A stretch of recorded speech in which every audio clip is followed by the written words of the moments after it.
In the fast-flowing flow of life, the teachings of the ancients are like a gentle breeze, cooling the tired soul. Few words, but profound. Simple yet profound. Today, let's listen to ancient wisdom, to find stillness, clarity, and peace within ourselves. Tao, the silent flow of the universe. Amid all that is fleeting, there is something that has no name, yet it is ever present. It cannot be grasped, and no words can fully define it. The ancients called it Tao, the great way that underlies all of existence. It is the quiet foundation that causes seeds to sprout, clouds to drift, rivers to flow downward, and the moon to wax and wane. Tao does not shout, yet it is woven into every moment of life, guiding the universe with subtle, wondrous rhythm. Tao does not force. It does not fight. It does not need praise. Like water, it flows to the lowest place, gently embracing all things. It resists nothing, yet shapes mountains. This is Tao, to move in harmony with the natural order, not out of desire or ambition, but out of trust in life itself. To live with Tao is to walk the world without pushing against it, to stop defining, grasping, and striving for control. When you watch a leaf fall, do you know why it lets go just then?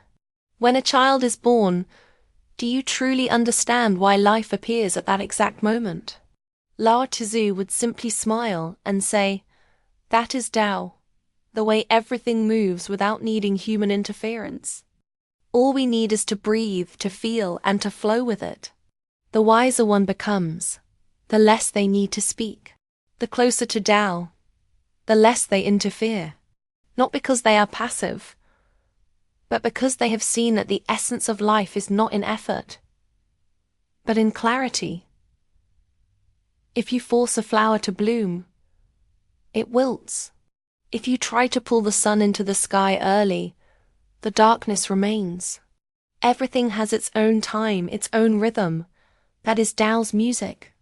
Tao is not something you memorize or display on a shelf. It lives in every breath, in how you treat others, in the way you walk, slow and unhurried.